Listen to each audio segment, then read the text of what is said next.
nasceu para fazer Deus conhecido. Você não está aqui por acaso e nem entrou por acaso. Deus tem um propósito na sua vida. Eu gostaria que os irmãos abrissem lá em Abacuque, no livro do profeta Abacuque. Fica já aí quase no final do Antigo Testamento, depois de Naum. E nós vamos ler um versículo, mas eu vou trabalhar o capítulo todo, que é Abacuque 2. E o versículo é o 14. Quem achou, vá se levantando para eu saber que vocês acharam, porque geralmente a gente nunca abre muito, né? Nesses profetas, aí fica um bocado de gente aí procurando. Está lá no Antigo Testamento, lá já no finalzinho, depois de Naum. O profeta Abacuque, esse livro é simplesmente maravilhoso. É o que a gente chama de um dos profetas menores, não porque ele era pequeno, mas no sentido da quantidade da sua profecia. Amém? Eita, tem gente procurando ainda. Abacuque, capítulo 2. Só um versículo, mas eu quero que você mantenha também a sua Bíblia aberta. E diz assim o texto: mas a terra se encherá do conhecimento da glória do Senhor, como as águas enchem o mar. Vamos repetir junto, para ficar bem na nossa mente? Mas a terra se encherá do conhecimento da glória do Senhor, como as águas enchem o mar. Oh, glória! Vamos agora fazer uma oração, mais uma oração. Coloque o seu coração diante do Senhor. Deixe que o Espírito Santo continue falando com você. Nessa noite Deus já ministrou cura, Deus já ministrou alegria, Deus já foi ministrando através dos louvores, que Ele é o Senhor das nações. E nessa noite Ele continua aqui e quer falar conosco. Senhor, louvamos o Teu nome, engrandecemos o Senhor por todos os Teus benefícios. Obrigado pelo privilégio de estarmos na Tua presença, através do sangue de Jesus que nos dá livre acesso ao Senhor. Em nome de Jesus, ministra agora, Deus, a Tua palavra ao nosso coração. O Senhor conhece cada vida que aqui está. E eu peço, Espírito Santo, que o Senhor traduza cada palavra segundo cada necessidade. Que nessa noite, Espírito Santo, o Senhor convoque aqueles que o Senhor quer para a linha de frente. Que o Senhor abra os olhos de cada irmão, de cada irmã, para que eles se engajem, Senhor Deus, das várias maneiras que existem, para que o Teu nome seja conhecido em toda a terra. Ó Deus, em nome de Jesus, nós pedimos a bênção do Senhor. Cobre-me com Teu sangue, livra-me de todo mal, livra-nos de tudo aquilo que não vem do Senhor. Que somente a Tua presença, Espírito Santo, tenha total liberdade de falar aos nossos corações e de ministrar aos nossos corações. Não aceitamos outra presença a não ser a do Senhor. E também dá ordem aos Teus anjos que continue com as espadas desembanhadas, lutando as guerras invisíveis nesse momento, em nome de Jesus, amém. Os irmãos podem sentar. Amados irmãos, nós vivemos dias em que olhamos o mundo e perguntamos como profeta: Senhor, até quando? Abacuque, quando ele começa esse livro, ele começa justamente fazendo uma indagação. E nós também, nos nossos dias, muitas vezes esse pensamento, essa indagação vem aos nossos corações. Senhor, até quando? É tantas guerras, é perseguições, povos que ainda não ouviram falar do Teu evangelho, sistemas injustos, a idolatria moderna, igrejas que estão acomodadas. E às vezes a gente tem uma sensação de que parece que o mal está prosperando a cada dia. E aí, como o profeta, a gente também faz essa indagação. Ou se não, muitas vezes eu tenho ouvido: Senhor, já está bom, o Senhor pode voltar. A gente não tem dito isso, tanta coisa que tem acontecido nos nossos dias. Tantas tragédias, é um mundo totalmente desordenado.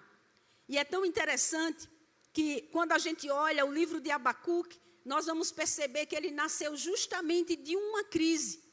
É diferente dos outros profetas, né, que os profetas geralmente já traziam uma palavra de Deus ao povo. Abacuque, ele não fala primeiro ao povo, ele fala com Deus. Ele questiona: Deus, por que a violência está prosperando? Por que o justo sofre? Deus, por que o Senhor vai usar uma nação mais ímpia, para trazer juízo ou para julgar Judá. O contexto histórico desse livro é lá do final do século 7 a.C.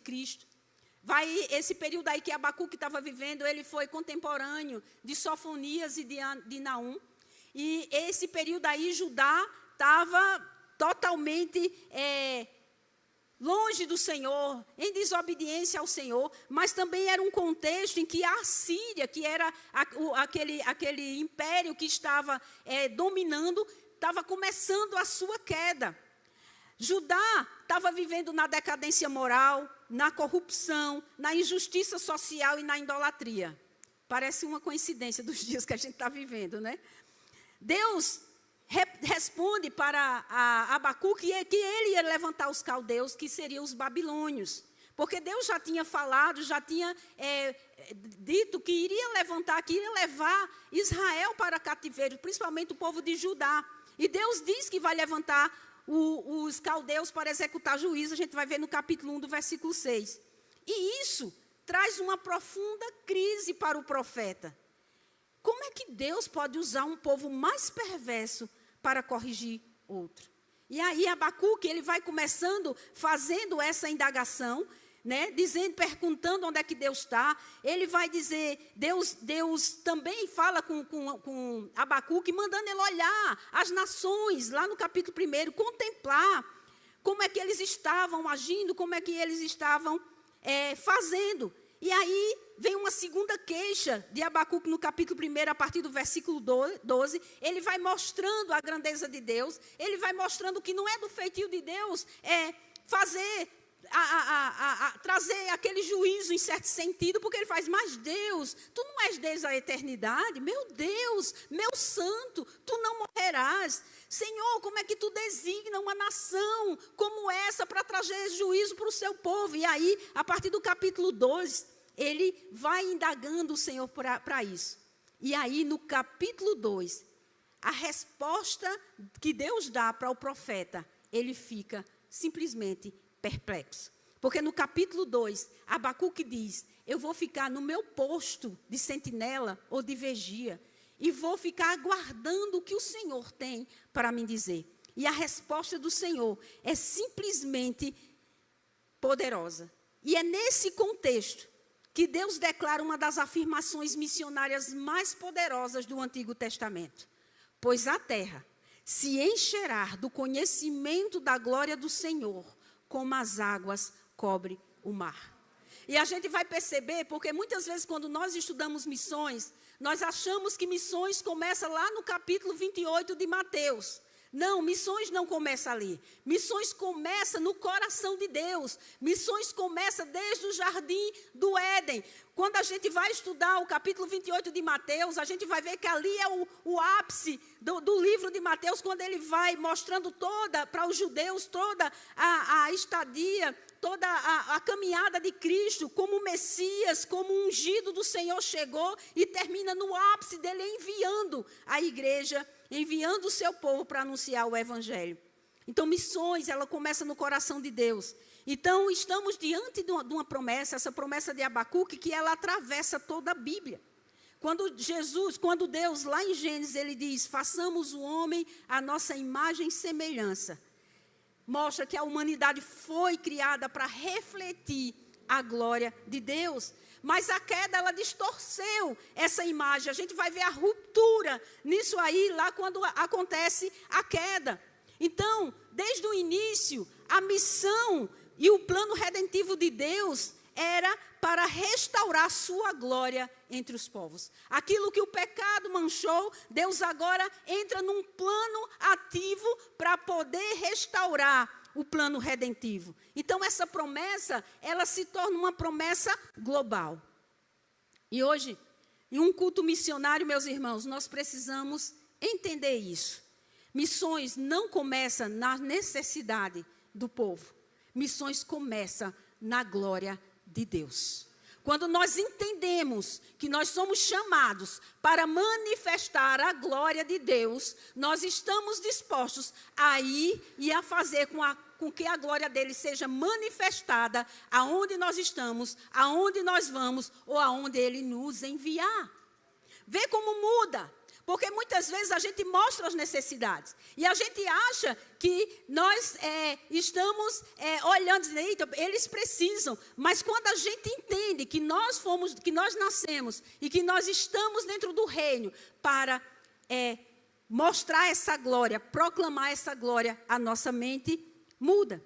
E eu queria ver algumas coisas aqui dentro desse texto, dentro desse capítulo, sobre alguns pontos missionários, algumas verdades missionárias que estão aqui dentro desse texto. A primeira é que a postura missionária, ela começa na torre de vigia. No capítulo 2, versículo 1, Abacuque diz, eu ficarei no meu posto de sentinela e tomarei posição sobre a muralha. Aguardarei para ver o que o Senhor me dirá e que resposta terei da minha queixa. Lembra, no capítulo 1, ele vai indagar Deus, porque é que Deus está trazendo uma nação tão horrível, né, os caldeus, para poder trazer juízo sobre Judá. E ele fala, Senhor, por que o Senhor vai fazer isso? Não, e ele fica sem resposta, ele fica atônito quando ele tem essa visão. E aí ele diz, eu vou ficar na minha torre de vigia. Abacuque, ele não foge da crise, ele sobe a torre. Ele se posiciona para ouvir. Então, nós temos que nos posicionar, mesmo mediante essa crise mundial que nós estamos vivendo, dessa distorção de tudo que está acontecendo, meus amigos, nós precisamos ir para a torre de vigia. Essa torre de vigia também ela significa a oração. Nós precisamos ir para o campo da oração e esperar e ouvir o que Deus tem para nos dizer. Precisamos subir a torre. E aqui na nossa igreja, Deus está nos convocando. Terminamos hoje 21 dias de oração, porque Deus tem colocado no coração do pastor e da liderança, desde o ano passado, que nós temos que ir para a torre, temos que ir buscar. Missão não nasce da emoção, meus amados. Às vezes a gente vê uma realidade dessa e a gente se emociona. Missão nasce da revelação de quem Deus é. Do que Deus pode fazer, do que Ele quer, porque missão, muitas vezes a gente acha, missão é só para os missionários, é só para aqueles que estão na liderança. Não, missões é para mim e para você, porque nós conhecemos o Senhor. E a partir do momento que nós temos essa revelação de conhecimento do Senhor, Ele nos convoca para termos o privilégio de participar junto com Ele, para manifestar a glória dEle no mundo. Então, a igreja que não ora, ela não pode sustentar missionários. Ela não tem como enviar missionários. A igreja que não escuta Deus, não entende o seu coração.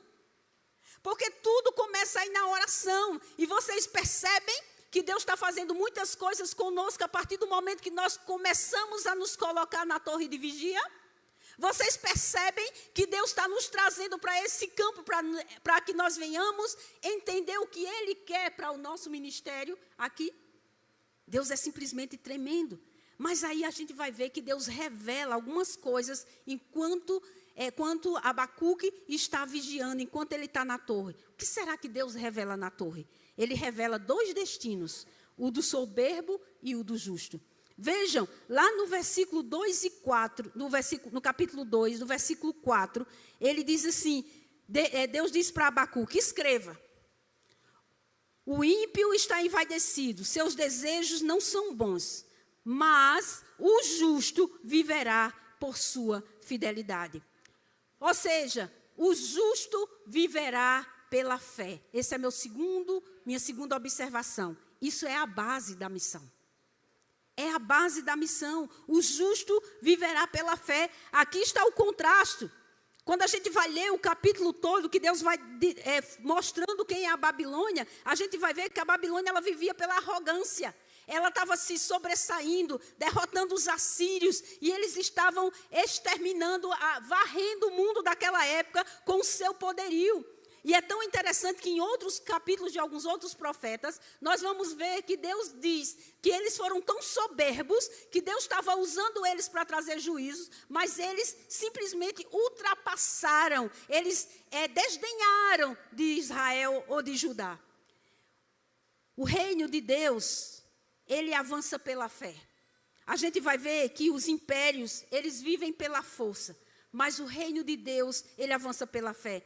Então, missões não só são sustentadas, como a gente falou, pelo poder econômico, porque até para isso você precisa ter fé para ofertar, para dizer assim, eu vou sustentar, eu vou me engajar nessa obra através daquilo que eu tenho, como a gente viu que Natan leu lá, como as mulheres que foram restauradas, pela fé elas andavam com Cristo e sustentavam seu ministério. Não são sustentadas apenas por estratégias, são sustentadas por fé perseverante. E esses últimos dias Deus tem nos falado e chamado a gente para o campo da fé. Ontem eu falava para as mulheres, nós temos que nos voltar para a fé. Essa fé perseverante. Nós vemos aqui no dia a dia dos ministérios, da sua vida, o quanto nós precisamos de fé para estarmos firmes. O missionário no campo é do mesmo jeito. Ele tem que viver esse texto diariamente. Porque, assim como o pastor e Gleice, todo o ministério começou aqui, esse ministério com 10 pessoas aproximadamente, eles não viram resultado imediatos. A oposição espiritual era grande, é assim dentro de um contexto transcultural, ou assim quando você sai para pregar na rua, a oposição espiritual é muito grande. O missionário, alguns transculturais, além de tudo isso, ele ainda lida com as barreiras culturais. Mas ele vive pela fé. O justo vive pela fé. E a igreja, nós igreja, também temos que viver pela fé. Nós temos que ter a fé para enviar. Nós temos que ter a fé para sustentar. Nós temos que ter a fé para orar. E temos que ter a fé para ir. Não temos como fazer na nossa própria força. É simplesmente vir para esse canto, para esse caminho da fé. Porque o justo viverá pela fé. Essa é a base da missão.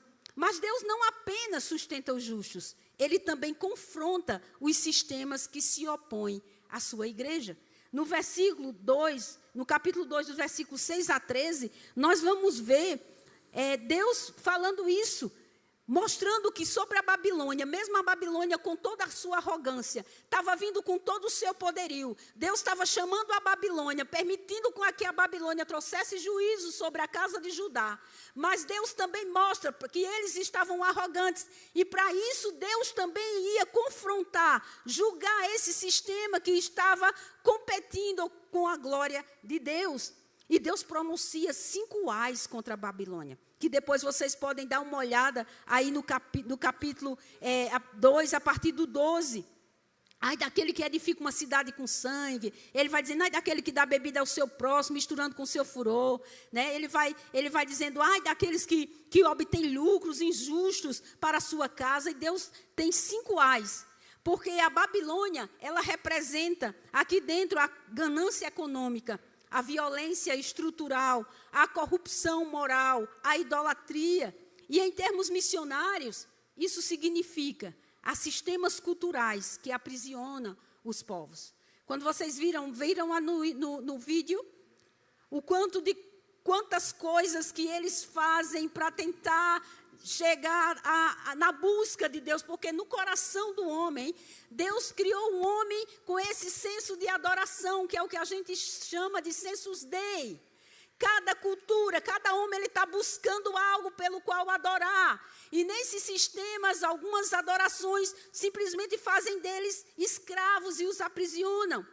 Há estruturas espirituais que cegam nações, há ídolos que dominam culturas. O lugar que eu vou agora, eles adoram aproximadamente 33 milhões de deuses, incluindo ratos e barata.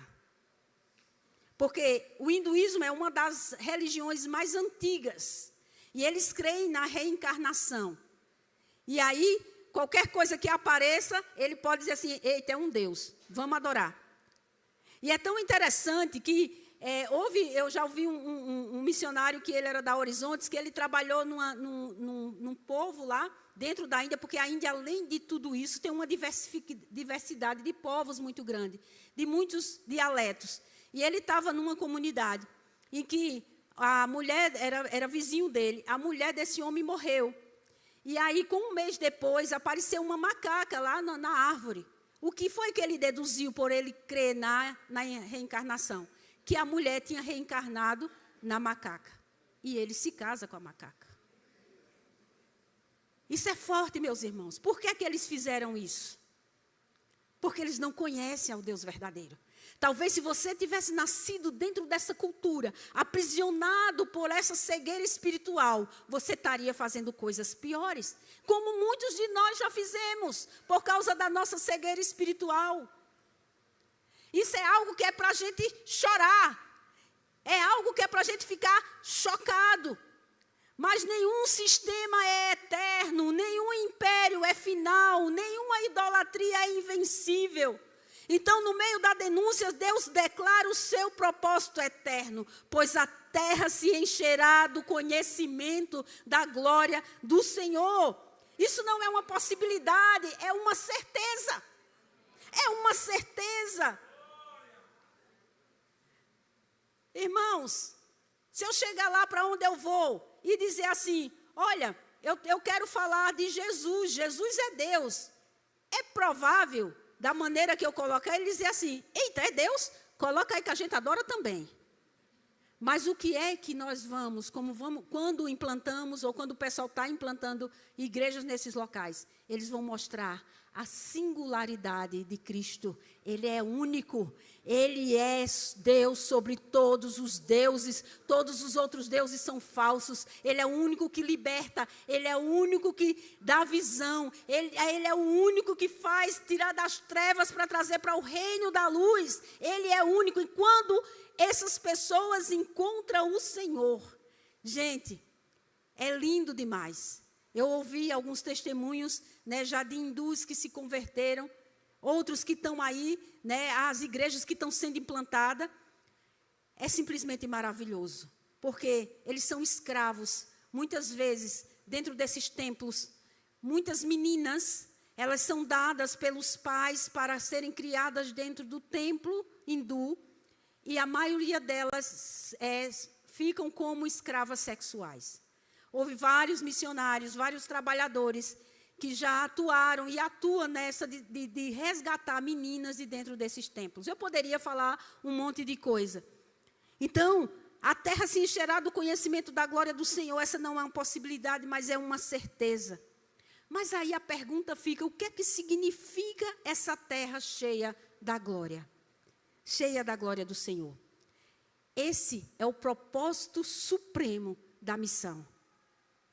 Abacuque 2,14, que lemos, ecoa com outras promessas do Antigo Testamento. A gente vê que essa é uma das promessas mais poderosas que tem dentro do Antigo Testamento, mas ela não está sozinha. Em outros livros, nós vamos ver que Deus vai falando dessa glória. Essa glória é antiga. É a glória que foi prometida a Abraão.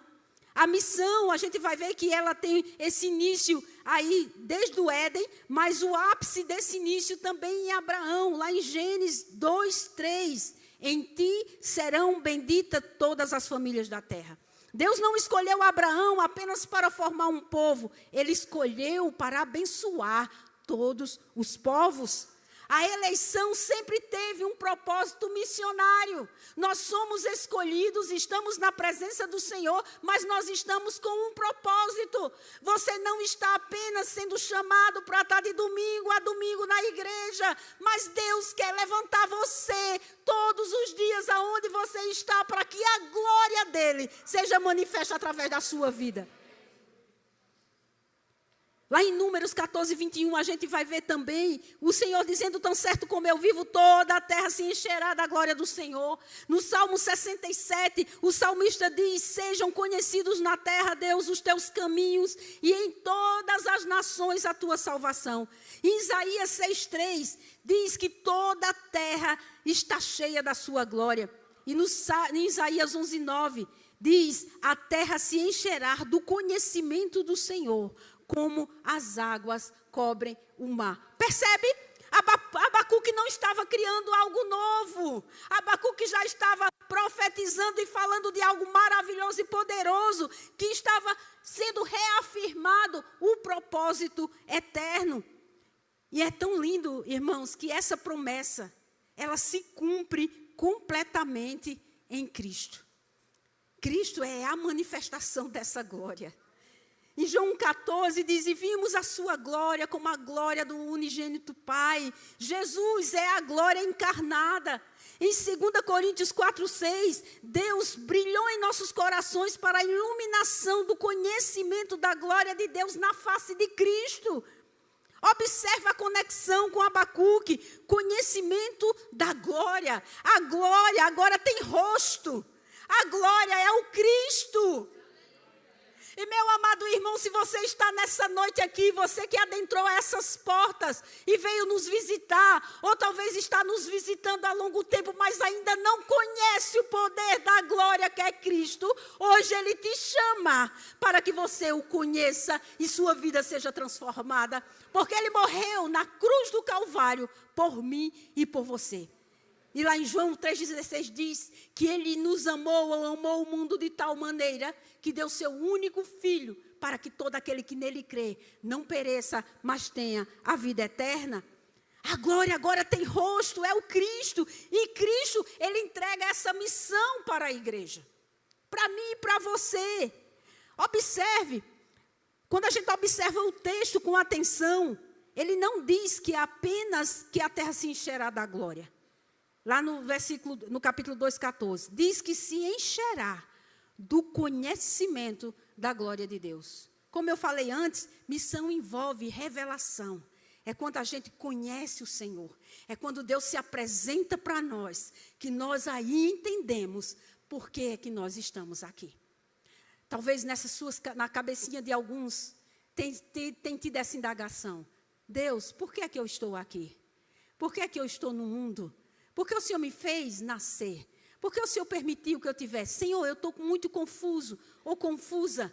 Mas nessa noite, você entende por que é que você nasceu. Você nasceu para a glória de Deus. A glória de Deus, ela já existe. Que é Cristo. Mas ela precisa ser conhecida. Quando Deus promete que a terra se encherá do conhecimento da glória do Senhor, Ele não fala de alguns lugares, nem da nossa igreja local. Como a gente viu no vídeo, existe cerca de 7.400 povos distintos no mundo que ainda não tem uma comunidade cristã suficiente e forte para evangelizar seu próprio povo. E mais de 3 bilhões de pessoas ainda vivem sem ter acesso real do evangelho a Jesus Cristo. Eu poderia falar, dentro do nosso próprio país, dos 8 segmentos menos alcançados dentro da nossa nação. Os índios, os ribeirinhos, os ciganos, os quilombolas. Graças a Deus a nossa igreja já chegou nos quilombolas, dentro do sertão. Os próprios sertanejos, tem uma parte do sertão ainda que falta ser alcançada. Os mais pobres dentre os pobres, os mais ricos dentre os ricos. Então nós temos ainda pessoas que precisam conhecer a glória, que precisam conhecer Cristo. Na consciência cristã, eu levei alguns adolescentes para a gente fazer um tour lá na consciência cristã. E eu fiz questão de entrar com eles em cada estande.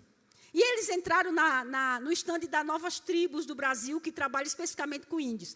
E a menina lá mostrou para eles tudo, né, mostrou que algumas tribos já estavam com a Bíblia traduzida, outros apenas com o Novo Testamento, mas que existia ainda muitas tribos que não tinham conhecimento. Aí ela pegou, disse assim, olha, eu tenho uma Bíblia aqui, que ela está traduzida, mas ela está com com todos os idiomas, com alguns idiomas ainda. Abram aí, ele deu um versículo, exemplo, abram aí João 3,16. Quando os meninos pegaram, a Bíblia estava toda em branco. E eles, oxi, eu falei bem paraibano agora, não foi? Eu sou paraibano. Aí eu me lembrei disso. Oxi, e cadê as letras? Onde é que está o Evangelho? Aí ela justamente disse, essa Bíblia representa as tribos que ainda não têm a palavra de Deus no seu idioma. Os meninos ficaram em choque. Meu amado, você tem a Bíblia em várias versões, na versão que você quiser.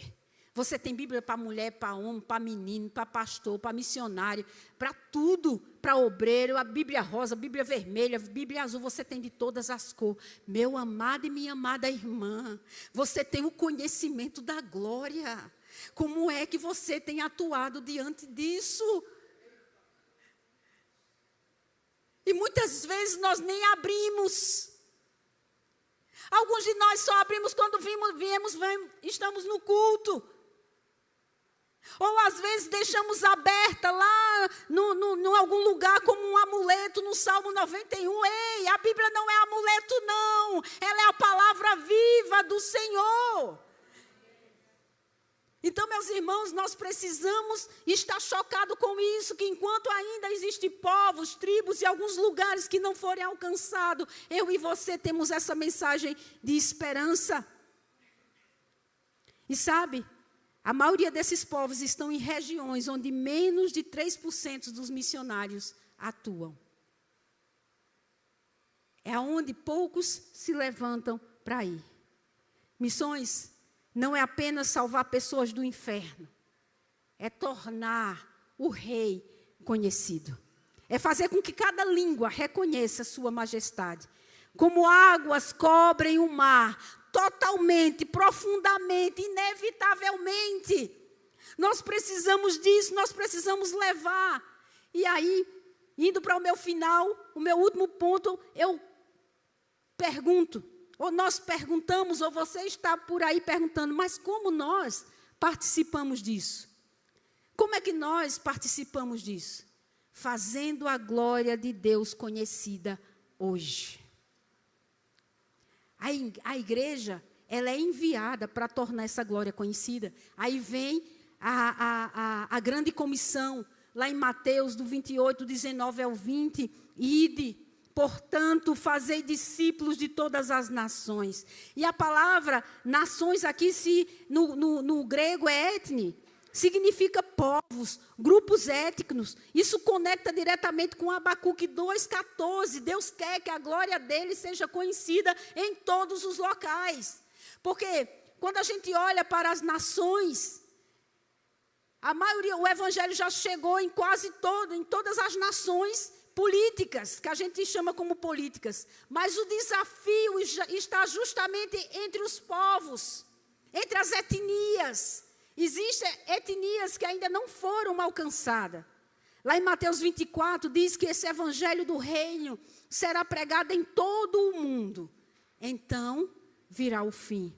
A consumação está ligada à proclamação global. Em Atos 1,8, Jesus diz, sereis minhas testemunhas, tanto em Jerusalém, como em toda a Judeia, Samaria e até os confins da terra. A igreja local, ela participa também do plano global. Irmãos, e quando nós estamos participando desse plano global de Deus, qual será o resultado final? O resultado final é a consumação da promessa. É algo que eu e você tem que estar desejando que a promessa seja estabelecida. Abacuque nos faz nos direcionar a olhar para frente, a olhar lá para Apocalipse. Apocalipse mostra esse cumprimento. Em Apocalipse 7,9, uma grande multidão de todas as nações, tribos, povos e línguas. Eu fico imaginando esse dia. Eu não sei, meu irmão, se você nunca parou para pensar nisso. Hoje eu tenho um privilégio de ter... Aisha, eu vou pedir permissão para falar só um pouco de você. Hoje eu tenho um privilégio. Isso é um privilégio. O evangelho chegou lá onde Aisha mora. Aisha é de Burkina Faso, na África. E é isso que nós vamos ver diante daquele dia. Naquele dia nós vamos ver povos de todas as tribos, línguas e nações, e eu quero estar. Deus está aqui, ó Deus, os induz, porque um dia eu contribuí para que missionários fossem. Deus está aqui porque um dia eu orei para que as nações fossem alcançadas. Senhor, está aqui os africanos que eu amo tanto e que o Senhor colocou no meu coração para orar. Eu quero participar disso, igreja. E nós temos que ter esse desejo de participar disso. Em Apocalipse 21, 23 diz que a glória de Deus a iluminou. A Bíblia começa com a glória na criação, termina com a glória enchendo a nova criação. Abacuque está entre esses dois momentos. Nós estamos vivendo o já e ainda não. O já porque Jesus veio e anunciou o reino, estabeleceu o reino, mas ele ainda não foi estabelecido na sua totalidade, porque será estabelecido na sua volta. E aí, em Abacuque, nós vamos ver isso, que nós precisamos viver pela fé. E viver pela fé é uma igreja que confia em Deus e testemunha sua glória. Nós temos que rejeitar a idolatria. Não podemos proclamar a glória de Deus enquanto adoramos ídolos modernos. Não é os ídolos estátuas, que alguns ainda continuam, mas talvez nessa noite o seu coração ainda tem ídolos. Você está preso a pessoas, está preso a coisas, e você não consegue dizer um sim para Deus, porque você tem medo do que você vai deixar.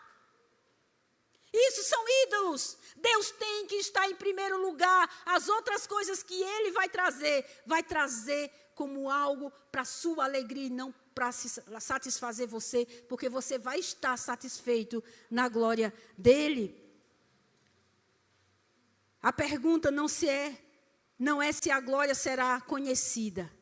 A pergunta é, estaremos nós participando? Isso significa que Abacuque 2,14 ainda está em processo de cumprimento histórico. Mas a promessa é certa. Deus fez essa promessa e Ele vai cumprir. E Deus escolheu usar a sua igreja.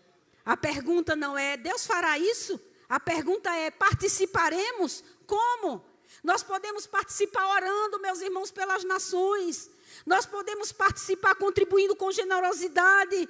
Nós podemos contribuir enviando obreiros. Nós podemos contribuir vivendo como testemunhas aqui. Como diz lá em Mateus 5,16. Assim brilhe também a vossa luz diante dos homens. Nossa luz local, aonde estamos inseridos, faz parte da glória global.